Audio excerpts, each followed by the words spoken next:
마테오복음 13장 44절에서 46절. 절 중독. 하늘나라는 밭에 묻혀있는 보물에 비길 수 있다. 그 보물을 찾아낸 사람은 그것을 다시 묻어두고 기뻐하며 돌아가서 있는 것을 다 팔아 그 밭은 산다. 또 하늘나라는 어떤 장사꾼이 좋은 진주를 찾아다니는 것에 비길 수 있다. 그는 값진 진주를 하나 발견하면 돌아가서 있는 것을 다 팔아 그것을 산다.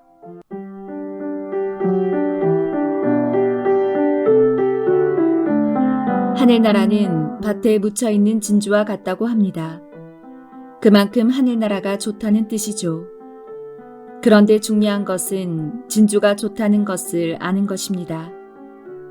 밭에 진주가 널려 있어도 값어치를 알지 못한다면 아무 소용이 없습니다. 여기서 진주가 의미하는 것은 무엇인가? 이 말씀은 신앙생활의 가치에 대한 것입니다. 신앙생활이란 무엇인가요? 하느님과 더불어 사는 생활입니다. 이렇게 하느님과 더불어 사는 삶이 좋은 사람은 다른 것들을 포기하게 됩니다. 기도 중 하느님과 대화하는 시간이 너무 좋아서입니다. 사람은 중독성 존재라고 합니다. 무엇인가의 맛을 들이면 거기에 빠져서 다른 것을 보지도 하지도 못하는 존재. 그런데 중독은 긍정적 중독, 부정적 중독 두 가지가 있습니다. 술이나 약물처럼 사람에게 해로운 것에 빠져드는 것을 부정적 중독, 운동, 공부, 기도같이 사람에게 이로움을 주는 것에 집착하는 것을 긍정적 중독이라고 말합니다. 우리는 이렇게 두 가지 중독이 있음을 알고 있으며 부정적 중독도 많다는 점도 잘 알고 있습니다. 그럼에도 불구하고 부정적 중독을 끊는다는 것은 쉬운 일이 아닙니다. 왜?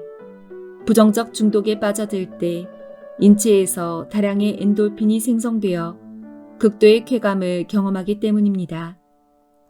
해로운 줄 알면서도 다시 하고픈 욕망에 시달리게 됩니다. 사회에서 비난을 받는 행위를 반복하게 되는 것은 바로 이런 이유 때문입니다. 그러나 부정적 중독을 끊어야 합니다.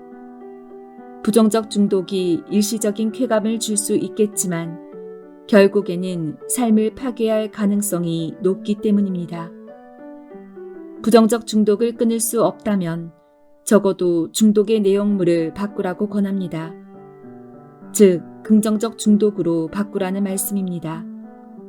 하지만 이것 역시 어렵습니다. 바뀌는 과정이 수월치가 않기 때문입니다. 공부를 예로 들어볼까요? 공부에서 나쁘다고 생각하는 사람은 아무도 없습니다. 그러나 공부라는 것이 결심만 된다고 되지는 않습니다. 일단 결심을 하고 자기 수준에 맞게 서서히 강도를 높여가야겠죠. 머리에 띠를 두르고 처음부터 세게 밀어붙인다면 하루도 지나지 않아서 몸살이 납니다. 몸에 익지 않아서 그런 것입니다. 자신의 몸에 배게 하기 위해서 아주 천천히 그리고 조금씩 해야 합니다. 절대로 질리게 해서는 안 되겠죠. 많은 분들이 기도회나 강연에 참가한 직후에 앞으로는 정말 열심히 살겠다고 결심하시지만 얼마 지나지 않아 흐지부지 됩니다. 믿음이 약해서고 결심이 부족해서도 아닙니다. 질려서 그런 것입니다. 공부건 기도건 질리지 않게 즐거운 마음으로 하는 것이 중요합니다. 방송에서 암에 걸려서 수술을 받기 전에 지리산을 종주하고 수술 후 이틀 후에 일어났다는 이야기, 몸이 안 좋으면 산에서 잔다는 이야기 등 산을 통하여 건강을 얻은 사람의 이야기를 듣곤 합니다. 그럴 것입니다. 우리가 사는 도시는 숨쉬기 어려운 곳입니다. 건물 사이에는 오염된 공기가 가득하고 분지 모양의 도시는 자동차 배기가스와 타이어의 분진으로 가득합니다.